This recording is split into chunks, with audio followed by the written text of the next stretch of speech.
So, Marilee, Good how are morning. you? Good morning. So it's 8/24/2021. I'm Diane Barrett. I'm interviewing Marilee France. And let me ask you, first of all, your career, your education, your occupation, I guess.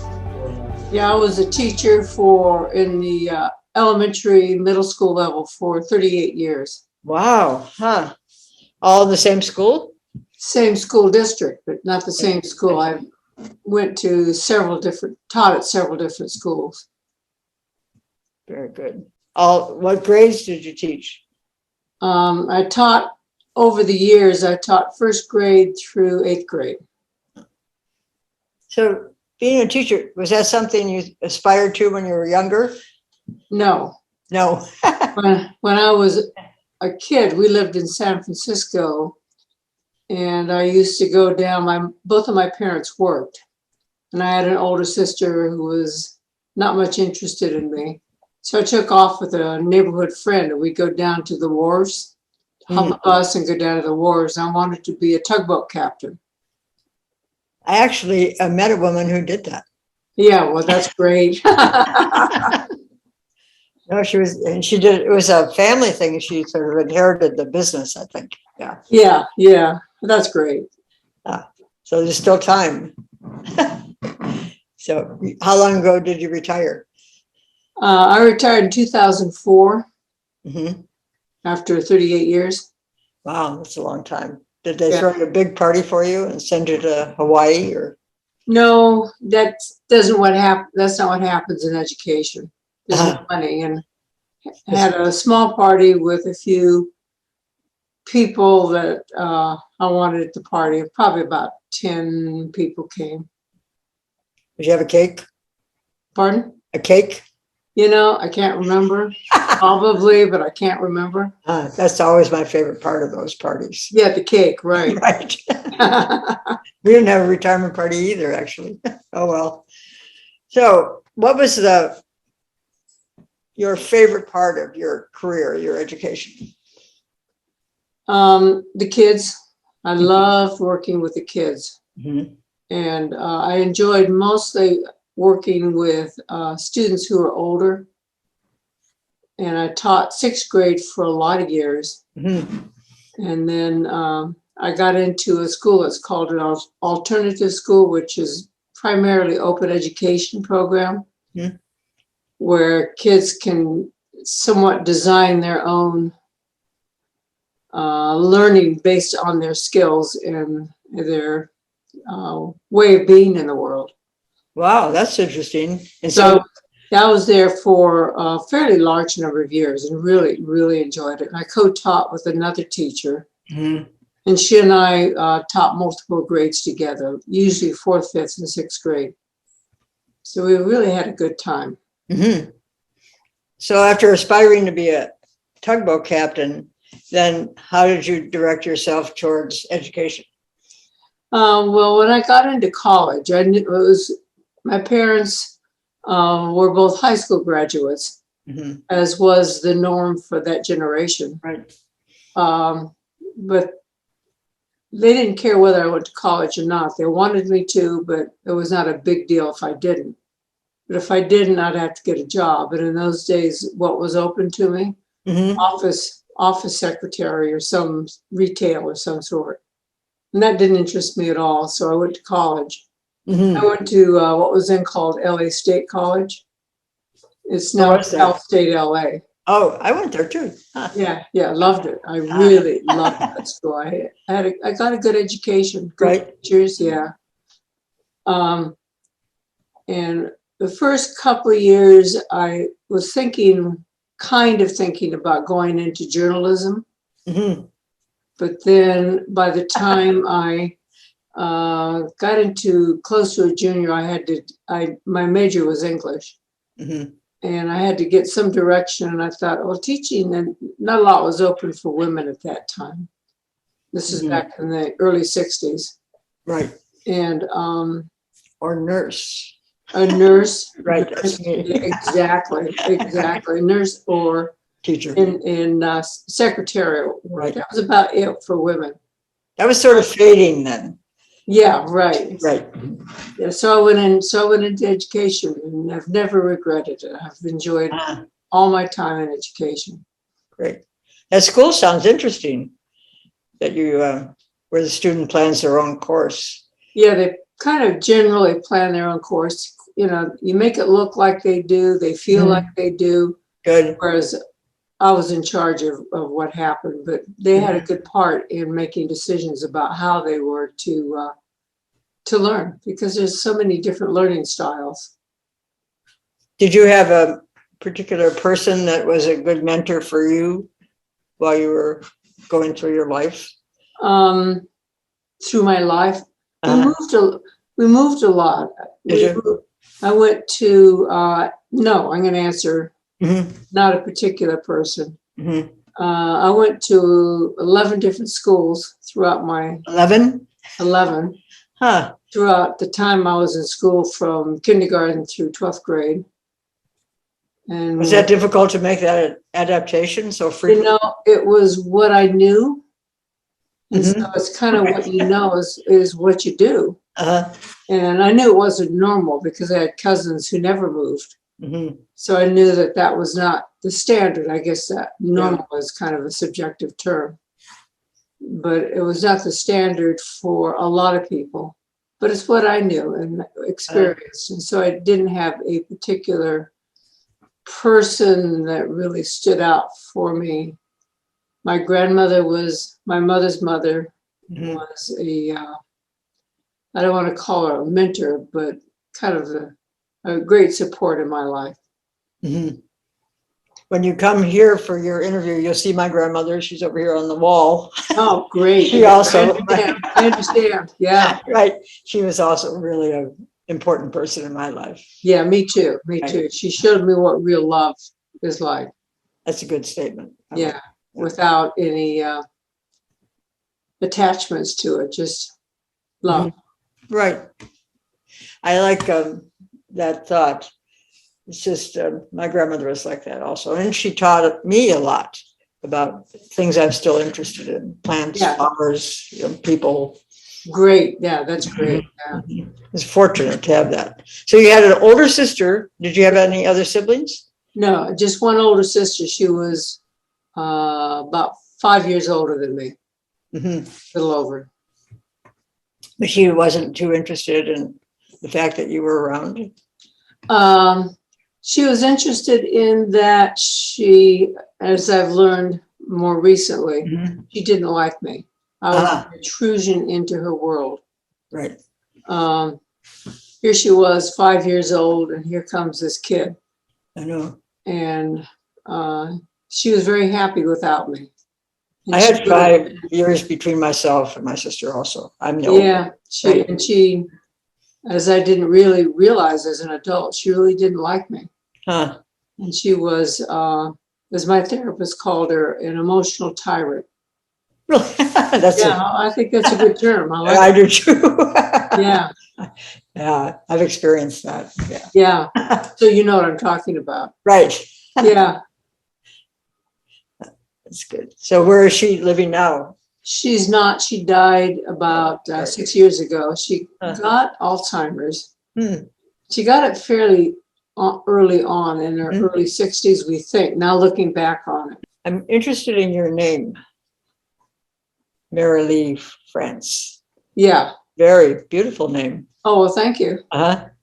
So it's poetic. How did you come to acquire that? Do you know the history?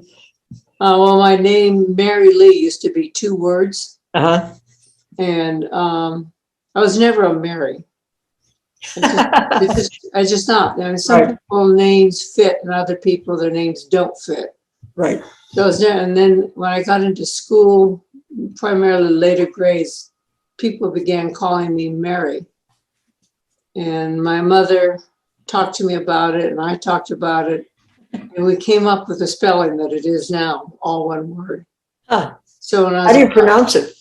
Marilee. Marilee, just like it. But but a lot of people pronounce it Marley. They don't see the I. But I understand.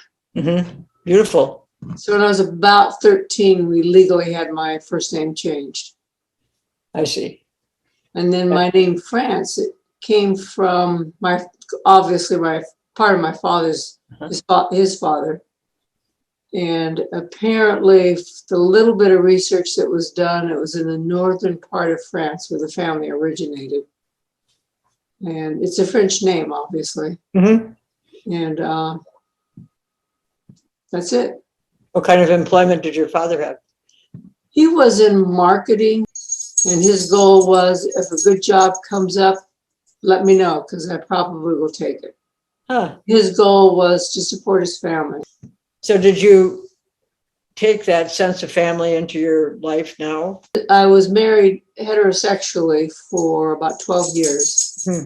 Had a daughter. She married this guy. They have 2 kids. One is 22, a girl, and then one is 13, a boy. And so we were still in pretty close touch with our granddaughter and supporting her in any which way we can and giving her all the help that we can give her. Does she like you? Yeah, she loves us. But she's one of these old souls that was born kind of understanding her family and what it was about. And so, in fact, we just saw her this weekend. She was over hanging out with us for a while. Good. It's good she has you. Yeah, it is. Does her mother like her? They don't get along real well, interestingly enough. She must be more like you. She's, in a lot of ways, has a lot of styles like I know, right? Yeah. I'm interested in that kind of evolution. Sure. Yeah. I'm pretty open. I don't really have any secrets, so ask you anything, right? At what point did you think that your sexuality wasn't what you were seeing around the world? Well, I think when I was in my 20s is when I got married. And at that time, I had no mentor to give in any direction like sexuality. Wendy had Jinx, beers. And I didn't have anybody like that. And so I thought, well, maybe there's something wrong with me, and maybe if I just get married, I'll be okay. And so Wendy, I just did what was kind of the social norm for me at the time. Right. So you knew Wendy before you got married? No. No. Oh no, we didn't meet until so really at the end of my marriage. So then you were in college. Were you out of college then when you got married? Oh yeah, I was teaching at that point. I was had been teaching. Where was I teaching? Yeah, I was at Cleveland, so I've been teaching a number of years. Have you had an opportunity to listen to some of the interviews on the collection? No, I have not, but I've heard about. Find a lot of women getting married. I know that. Yeah. And we have friends where Mary has been married and has a daughter. Right. So it's not that uncommon for my generation. When I think about what we're doing here to inspire the future. Yeah. By recording the past, I think if we could just say to women, you don't have to get married. Oh no. Wouldn't that be, I mean, if you feel like you have sexuality that's not heterosexual, explore that, take your time, and be as supportive of yourself as you can. And try to surround yourself with people who are going to support you. Not always easy to do. And that would be one of the gifts that comes out of this, I think. Yeah, it's really very important. And at my stage of my life, when I got married, there was just really not that level of support that I think there is now. I think it's much more open and more fluid, and people are really beginning to explore all kinds of sexualities, and I think it's great. I think it's very exciting. Very exciting. That's why I said 20 years from now, the word lesbian probably won't even exist. I think you're right. It's kind of fading, seemingly fading. Yeah. For us, it's going to stay. So. Yeah, exactly. So what advice would you like to pass on to young women or any age woman, actually, in terms of your sexuality and how to express it, if you should, if you shouldn't? Was it ever a problem? What do you mean a problem? In terms of, did you ever feel a bias towards you because you were lesbian? I fortunately have not really had a big issue with that. Mm-hmm. Good. When Wendy and I got together, Wendy was very open. And I think she probably talked to you in her interview about the Briggs Initiative and how she was involved with that and just became open on her job at that time. And so when we got together, she was a very open lesbian. And I thought, well, I am too then. Uh-huh. And so one of the first things, besides telling my colleagues, I thought it was important to tell colleagues, my mother and father, and they were fine with it. In fact, I think great. That's great. I had no issue. And my mother said to me, are you happy? And I said, yes. She said, that's all I care about. Huh. So that was great. It's not much unlike others who of our generation. We'll make her Mother of the Year. Yeah, for that statement. Just happy that I was happy. And that's all that mattered. And then I told the kids at school, and they were very accepting, and the parents were accepting. So it's kind of at a more open, politically open school than some of the other schools. But I would have been open no matter where I was. That's just who you are. Then I was very involved with the teachers union in Pasadena, the Pasadena Federation of Teachers. And I told all of them, they were fine. And it's just one, as Jinx said, they just know one more piece about you, and that's about it. So I love that concept. So my advice is explore and try to be true to your feelings and figure out what they are, because it's very complicated. It is. It really is. Sexuality is like size and shape and hair color and eye color and political points of view. It comes in all sizes and all designs. And it's good to explore and not rush into it and go the direction that's really supportive of you without other people pressuring you. But surround yourself with good friends. I would say people who you can trust. And that's a big issue, is trust. It is. And to be non-judgmental and just support the direction that these young women are going. And it may take some time. I think it does. Coming out is not a waking up process and no, it's Wednesday I'll do it. Yeah, exactly. It's a process. It's a slow process.